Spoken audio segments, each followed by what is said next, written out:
Morning. So I welcome you all, waking up early and coming here.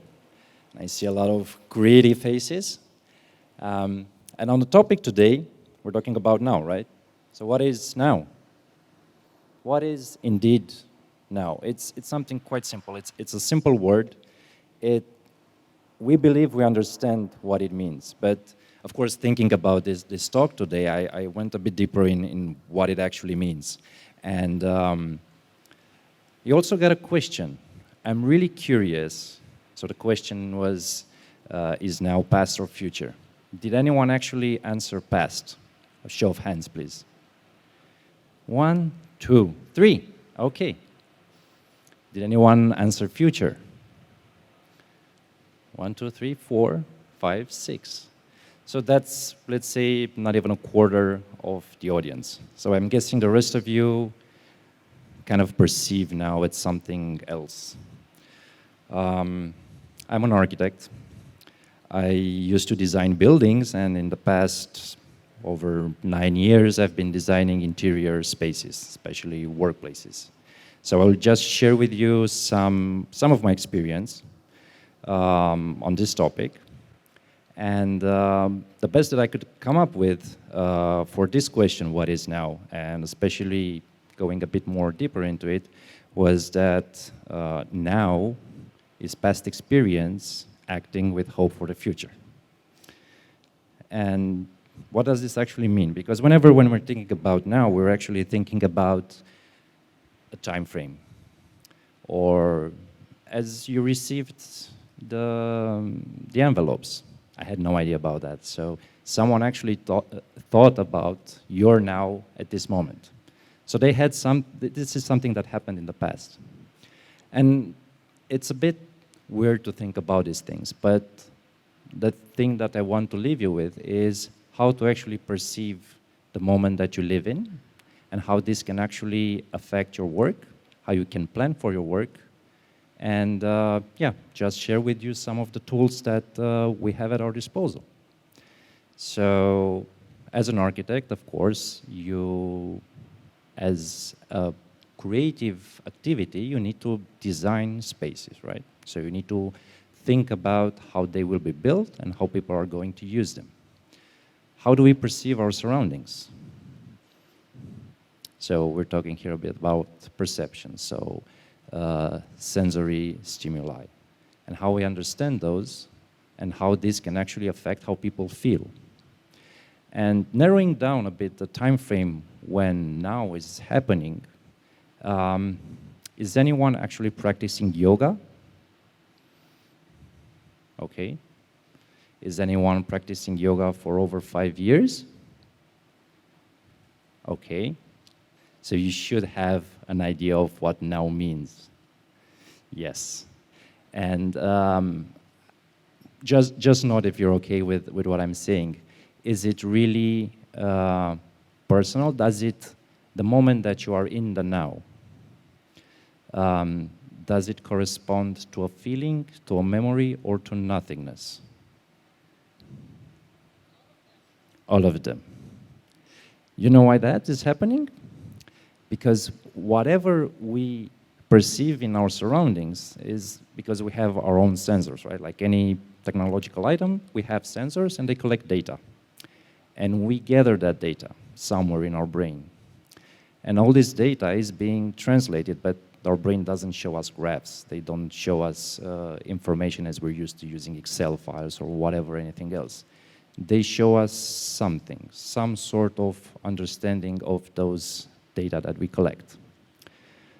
To explain this a bit better, have you ever got back to your childhood room, so where you used to play, where you actually lived as a child, when, I don't know, after finishing high school or college or when you were a lot older? Have you noticed that the room feels a lot smaller? So yeah, indeed, you grew up, but that has nothing to do why the room is smaller. Sorry? Maybe some. No, actually, how we perceive our surroundings and how the brain translates this. The room was a lot bigger when we were smaller. The reason why we perceived it that way is because we played there, we slept there, we did our homework there, we had friends over. So there was this entire list of things that were happening, so activities. We felt bad when our parents argued with us, so we would retreat there. So there is this mix of feelings and emotions and activities that need to fit in something. And the way this bubble actually wraps everything around it gives the dimension of it. And our brain makes this mix of everything. This is why it's easier for us to remember things based on smell. So this is how that room is translated into our own perception. But when you come back and you're older, you don't have those memories. Those are archived somewhere. So it's just a simple room with an archive there with all those things that were the present and the now for you as you were a child. So this is how brain interprets things. And why is this relevant? Well, it's relevant as creative people. We need to think about ourselves and how we actually create things that are either for ourselves or for an audience. So we need to tend to those type of ways of getting the information. There is a big difference between feelings and emotions. Emotion is something that is short-lasting. It's of high intensity, usually associated with a physical response, and it's involuntary. You cannot control that. It's basically the wow effect. It's something that everyone strives for. But it lasts for only a couple of times. Because the brain, actually, what it does, it understands it, it stores it, and it becomes background. And how is that set up, or something that you prepared that actually releases this emotion, how is it working further down the line? As an architect, well, you need to have spaces that actually work for a longer period of time. You cannot have just a setup like a gallery or something that is just envisioning the setup for emotions. You need to tend to feelings. Feelings is something else. Feelings is cultivated emotions. So you associate actions, you associate people, you associate a lot of things with feelings, and they are long-lasting.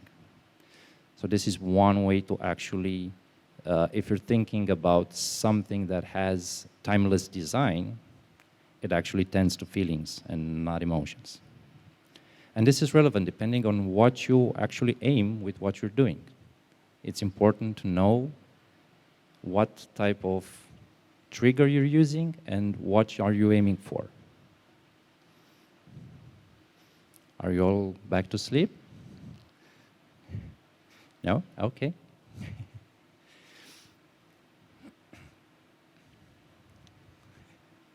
Sorry? You're not. Okay. Another thing regarding now, what is also so relevant is how you tend to prepare everything that you work on, and how you plan your actions and your goals as well. So one of the things is regarding on understanding needs, understanding problems, so that you can actually work on solutions. Whether it's something technical, whether it's something strictly design-oriented. And again, linked a bit to time and how we perceive time and how this is relevant to now is a really interesting example that I've heard somewhere in one of the first hotels. There was, of course, one of the first elevators installed. And customers started complaining that it takes a long time to get to the upper floors. And of course, a committee was raised and everyone was trying to find out how to make the elevators faster. So they got engineers, they got architects, they got everyone from the facility. Let's try and work this out. And they came up with plans of doing new engines, new ropes, and all that stuff. And at some point, the question was, what does it actually mean when the clients are saying it takes too long? So basically, they were perceiving time in a way. And the solution that actually you can find it every day in an elevator was to install a mirror. So they actually gave a purpose while sitting in an elevator to do something during that time. And then it wasn't taking longer to get there, you were actually doing something. So that is a bit tending to the now as an activity that is defined by getting in the elevator and going out. Did anyone answer to the question with now? Okay. How long did you think for the answer? Okay. There is one thing also, again, related in what it means because the answer that I came up with was that you have this entire past experience. That is individual, everyone has its own past experience, but you also, there is a collective knowledge and something that is subconsciously in every single person's mind. And one thing that is actually not necessarily being affected, but it's being trained from school, is to understand the tenses. So you know exactly when it's past, when it's present, and when it's future. So actually being aware of now and understanding what you are doing at that moment. For instance, now, you could say that you are attending this fun conversation, but you're also sitting, you're also thinking about your to-do tasks for today. You're also wondering why did we use these chairs and why I'm sitting down. So there are a lot of things happening now. And it's important to be aware of these things, because as soon as you are aware of your surroundings, your thoughts, you are actually in the now. It's exactly the second that you live in. Present and future is, in theory, for that moment, and I'm talking to the yoga people, they don't exist. They are just memories and things that we plan for. So if there is one thing that I would like to leave you with, is basically to be mindful of everyone's now and learn to live yours. Okay. Sorry? Yes, actually, for this discussion now, I had a lot of topics prepared, and because it's, I don't know what time it is, I also need to be short with this. I actually plan to have like a personal therapy on this, so I'm actually looking now from ideas from you, actually, regarding this topic. What did you answer to the question? I answered now. Yes. I didn't. I don't think. I don't know. So there was like this 10 impulse. seconds. There was this impulse to come up with an answer that you were comfortable with, and you were aware that now is actually now. Putting it in a different category, it's something weird. So this is why it's not a bad answer, it's a good answer. There is no good or bad answer at this question. It's just better to understand that something really simple, actually, if you break it down and try to understand the subject that you're working on, there are a lot of aspects that we are aware of and a lot that we aren't. And whenever we're talking about creativity, yeah, I'm trying to see some of the answers that are different. I have a question, Andrei, to get you back to your field of expertise, offices, and planning for them, and to the now.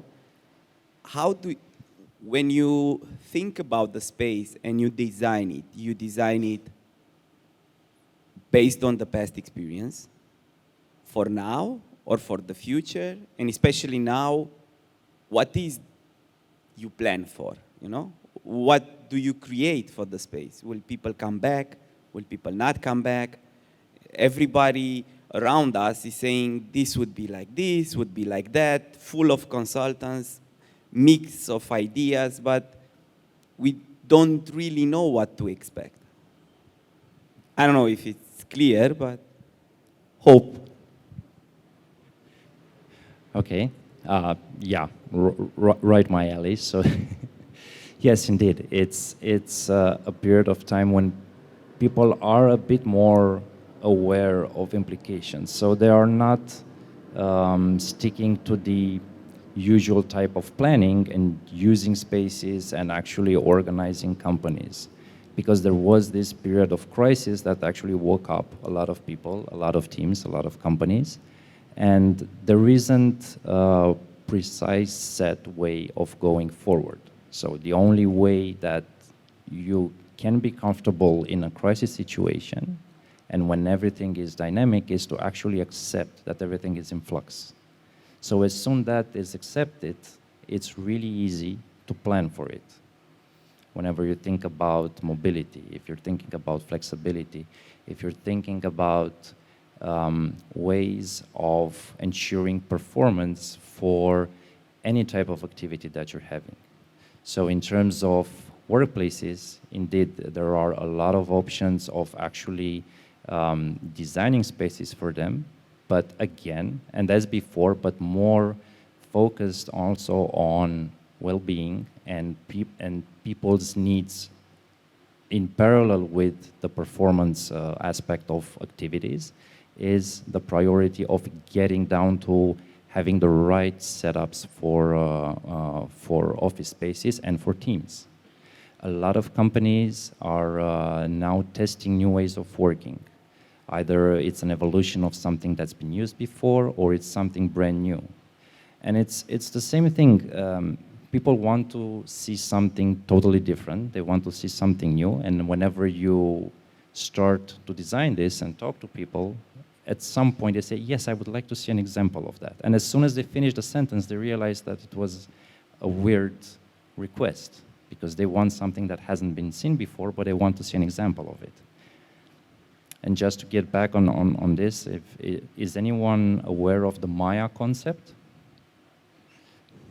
So I see some nods of the head. So it's actually saying most advanced yet acceptable.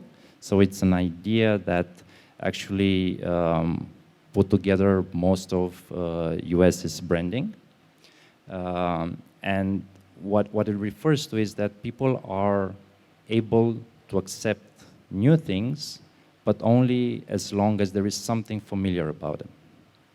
Whenever there is something completely new, and this is also regarding to our collective knowledge, because as a man of the savannah or the caveman, whenever you saw a new animal or a new surrounding, you had no idea what was going to happen, right? So you saw a new animal, is it going to hunt you? Is it food? It's something weird, you better stay away from it. So something that you understand and it's familiar to you, it's safe.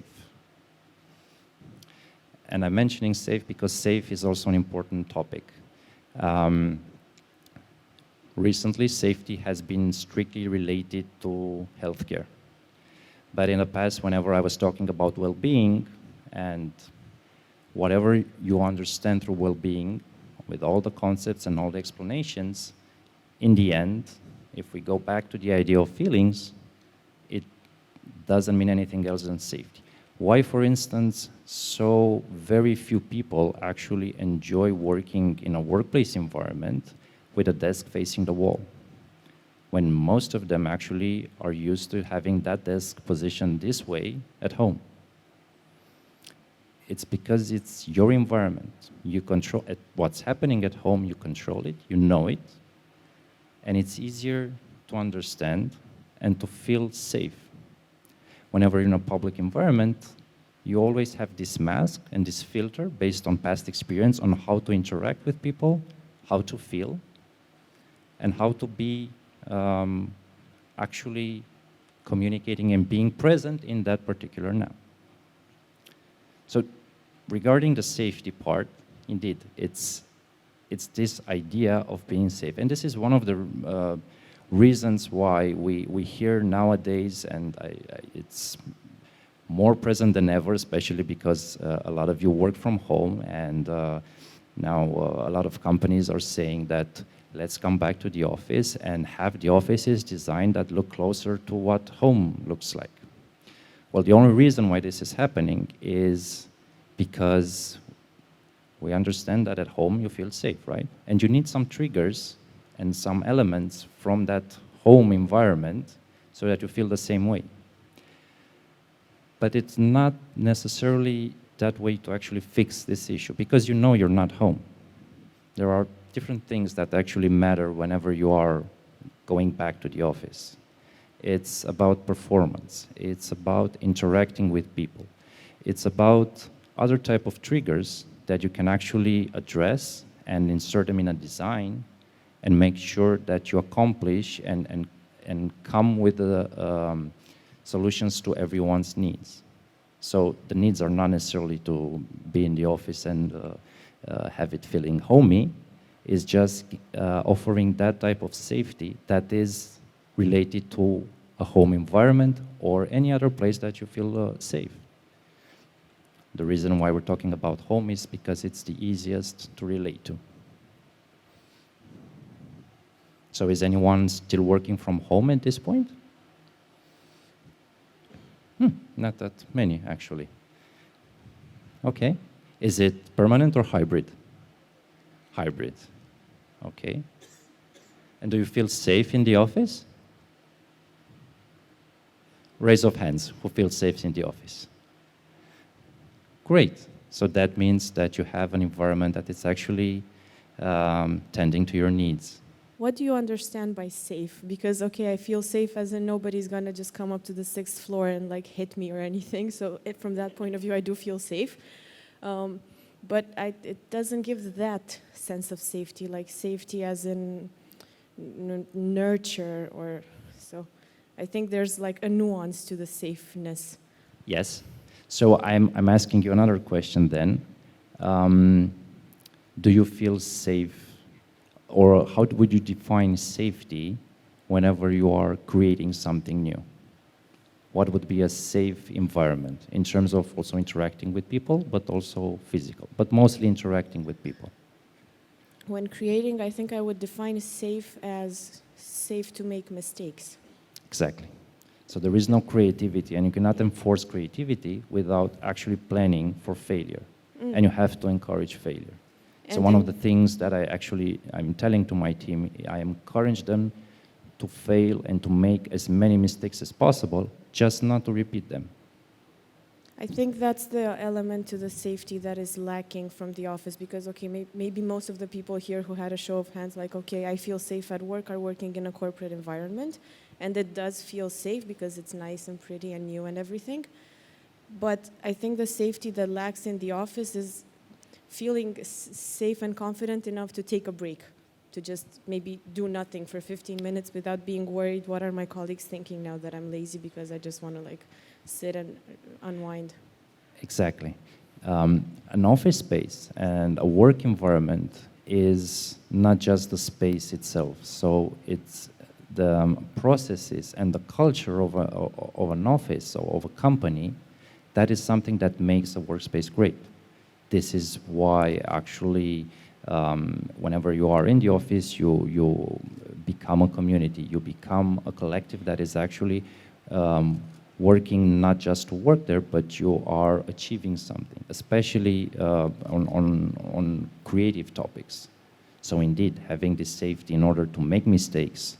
There are a lot of companies that say they are creative and innovative, but in the end, if they are not planning for this type of mistakes and having a safe haven for people to develop and to test and to pilot, we're not getting there. And this is a way actually with the space that you can encourage this in some ways, but it's not always just that. So it needs to be linked with behaviors, and you can shape behaviors with space. And if this works properly, in the end, it turns out to be also culture. But they're all linked with processes, culture, people, technology and space, of course, links them all together so that you have a destination where this is happening. So one of the big, let's say, changes or evolution in office spaces at this point is that that destination is getting harder to be linked to an actual space. And that space has to be linked to certain activities and to certain type of interactions between people. So we see a lot of requests at this point not to have as many focused workspaces and have more collaborative spaces. And I'm just saying about this as a request. It actually means that people understand there are different ways of how people interact and different ways of doing your job. And what we're trying to do now and working on is to understand better how teams work and actually have the space be as performant as possible for them. Whenever the lockdown finalized, there were a lot of companies saying, yes, we will have people over, mostly for meetings, and that's it, they will do the focused work at home. Well, that's not actually true. I mean, you don't have full-day meeting. At some point, you will write an email or work on something. There are no meetings where you can actually focus for several hours. You need to take breaks, and whenever, especially when working on creative stuff, you have different periods of time when you do different type of tasks. So for that, you actually need a space where you can pull back from the meeting that you're having or the collaborative activity and have a place where you can also focus. You need some private areas as well where you can have calls, short calls, and in the end, the office environment is a mix of this type of spaces. What we see now more predominantly is a change in how these look because of this trend of making it more attractive to people. But one thing that we are developing at this point is an idea of encouraging true flexibility. So it's a concept developed by our company called TrueFlex, where we encourage the idea of mobility, of flexibility, all with this idea of having a dynamic workspace that is not necessarily linked to a single area or a headquarters, but is linked mostly to activities in spaces that are performing the best as possible for these ones. With, of course, a lot of, I can't stress this enough, how important the community is and how important teams' cohesion is to actually getting something done and to being part of an actual brand of a company. So this is let's say the biggest change on how people understand the now, because we are indeed talking about now. Morning. First of all, I think I can stay all day and listen to you talking. The tone of your voice is so pleasant to hear. And thank you very much for the talk. It really brought me into the present for sure, into now. So I wanted to ask you, what do you recommend us to do when we want to be in this now moment? What works for you? Thank you very much. Thank you for the question. I said it's going to be a personal therapy. So what I tend to do is actually clear my mind. And it's a funny story. Actually, one of the days I was driving at work, I don't know, I was having the phone turned on, I was talking to something, and I took a wrong turn somewhere. Ended the call, and I was on this street. I knew where I had to go, but at some point I looked left and right, and it looked like that street, but I wasn't actually on the street that I was supposed to be on. And it just sparked, in 1 second, I was really aware of my surroundings. And it was a moment that really brought me into that particular now. And at this point, and it's something that I feel as well, we are really stuck in routines. We are really forced to focus only on particular things by our own jobs, by our own lifestyles. And in order to do this, you actually, one of the things that you can do is put yourself in really new contexts and situations. So that is, let's say, forced way of being in the now and experiencing new stuff. Like, I don't know, jumping out of an airplane with a parachute. Yoga, which takes quite a lot of practice to get where you need to get so that you experience properly now. And there is the usual way of just trying to be focused on yourself, doing breathing exercises, and then start to organize exactly and try to understand how you feel. Try to understand how you feel at that moment, because usually how people feel is influenced by something. For instance, we are planning now to have feedback on certain setups that we are creating in the office space. So in order to get proper feedback, let's say we have an arrangement of tables, chairs, whatever, for certain type of activities. So people would use that place and they would rate it. But they would rate it today, they would rate it tomorrow, they would rate it in 1 week. We will see also different answers there. And the reason why we're doing that is at some point, so some of you might consider this discussion now interesting, some of you might consider it, I don't know, boring. But it depends also a bit on your past experience and your state of mind at this point. And this is why whenever you are trying to get information on something, you need to make sure what you are focused on. If you're focused on technical aspects, then you need to take out some of the personal aspects. But in the same time, also to understand if your way of feeling at some point and what you are doing at one point, is it influenced by something else, or you are indeed in the now and acting in the present. So this is sort of a longer answer to what you were asking. So I have a question about what is now during the creative process. I mean, what's your take on the concept of now when you're creating something new? What I mean is when you're, say, in the creative process, your mind is somehow half on the past and half on the future, because you have to gather information from the past, but you have to think about the future.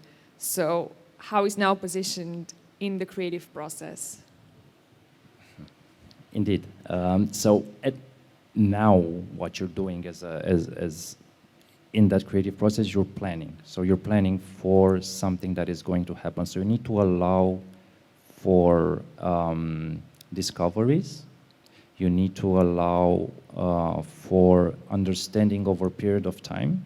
So for instance, if you look at a building, older ones, Renaissance, Art Deco, if you look at those buildings from 300 meters away, you can see the shape of the building, you can see the windows, and you understand the picture. As you come closer, you start to understand some of the detailing. You understand some of other things that are there. So getting that information is actually planning for how people relate to that, let's say, architectural object. But in the same time, whenever you are thinking about users now, you need to be aware of necessarily all the needs of the user, because if you're designing a public space, then it's going to be every type of person going through there. But at the same time, you can look for certain reactions. So why is it, for instance, that in some public spaces, you find really hard elevators, but you have big staircases there? Because usually it's, I need to get the elevator, but no, the staircase is there also to pace time and how you perceive going through space. And this is happening usually in universities. And staircases also help different functions. So you have, let's say, a pathway, but you can also use it for sitting there. So these are things that you actually can plan for, but you can leave things that will be taken over by the users and adapt it to their needs. So basically, taking into account that a space can adapt itself or can be remodeled by the user is one way of planning for the future now. First of all, thank you for the talk. Very interesting topics here. My question is, do you see a connection between sleep, the way we sleep, and how do we perceive the... sorry. So my question is whether do you see a connection between the way we sleep and how we perceive the moment of now, and also with implications towards creativity? I really wasn't kidding about having a self-therapy. Yes, it's really relevant. What happens during sleep? You actually have all the information from the previous day that's being copied on your hard drive, and that's the REM sleep. And then everything that's being used there, and you need to make room for the next day so that you can store there, is actually the deep sleep, when also part of the, let's say, physical part, the entire body recuperates. So having the right amount of sleep and the correct sleep, let's say, so that you allow for these processes to happen, of course, you have a clearer mind, that it's clearer from what I mentioned earlier. You need to be aware of how you feel in a certain moment, your state of mind, and you get to have, let's say, more room. You free up your RAM, you have a clear way of viewing things, especially when you are creating. I don't necessarily say that you need to have sleep at a certain time frame, because you can sleep whenever, as long as you manage to achieve those things. So some people can actually be very efficient with the sleep in 3 to 4 hours. Recommendation is 9 hours, so that you actually get proper 8 hours sleep. I never get 8 hours sleep. So First of all, great topic, great discussion. Thanks, Andrei. It's not exactly a question. I'm just trying to go back to the concept of time and how we perceive the time. You can perceive time differently in different spaces if you tackling the subject of creativity, because now also means being spontaneous and also taking risk. For example, perception of time, if you're having a great cookie, you know you're gonna finish that cookie in 2 minutes, and it's gonna be that's it, it's gone. And the same time perception you have when you're having a vaccine. I mean, also takes 2 minutes. All of us maybe had that vaccine for those 2 minutes meant like an hour. And the same thing goes, I think, with spaces. Some of the spaces we used to design back in the days also sit empty because you have that perception of time. You don't want to be there too much because it takes like too long from your average time. So, for example, 8 hours in a very boring space seems like forever. Or, for example, people coming here, for example, like stables or some other hubs or different spaces where they nurture more creativity, more interaction. Time seems a bit different. I mean, you want to go there actually because it takes less time. It's the same 8 hours, but they feel different. It's just time perception going hand to hand with creativity, I think. based on this, I'm asking you a question. When, what day seems longer? One day when you did one thing or worked on a project the whole day, or one day where you had also meetings and had to go in different places and had it filled with more activities? Which one feels longer for you? Depends what gets to you, what clicks you. For example, if I'm working on something I like, that hour feels like a second, just a moment. For example, a long meeting, a long boring meeting, yeah, it's gonna take forever for me. It depends how each one of us perceives time based on past experience, I think. Yeah, so sometimes, yeah, many activities in 1 hour seems like a second, yeah. So would you say that time is strictly related to activities that can be either physical, so you can be walking somewhere, or be thinking about something? Yeah, it can be both, I think. So it's really hard to say. We're not watches. We are actually a sum of things that we do or things that we think of, and this is how we actually perceive time.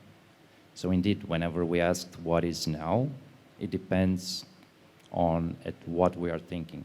Because as I said in the beginning, now it can be a trend, now can be a type of, I don't know, political regime that takes a long time, and it can be whatever we relate to. But it's getting a lot more difficult to have the now narrowed down to seconds.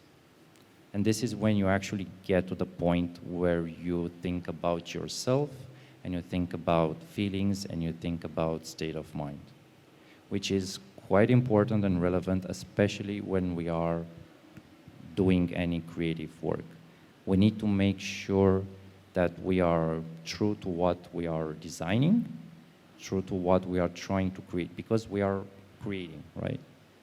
So it's building something. It's really interesting if you think about it, that you are making something new, you are making something that others will actually consume.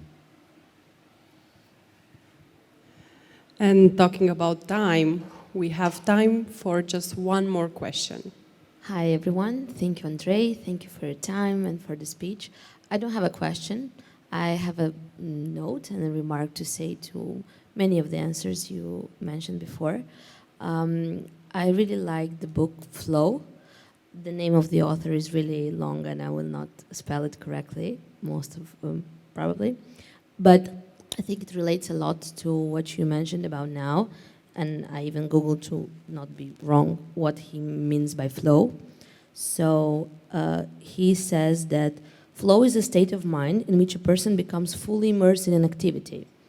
Being immersed can be defined as a state of focus in which a person is completely absorbed and engrossed in their work. So I think it helps a lot to understand the concept of now. I was one of the persons to answer that now is now, and I can say that now is flow even, because yeah, I recommend everyone to read that book because it's really, really interesting and opens your mind about the now, the flow, the moment that you are immersed in something that you like to do, but the guy mentioned, and how time feels so much different when you are in this immersion. That's all.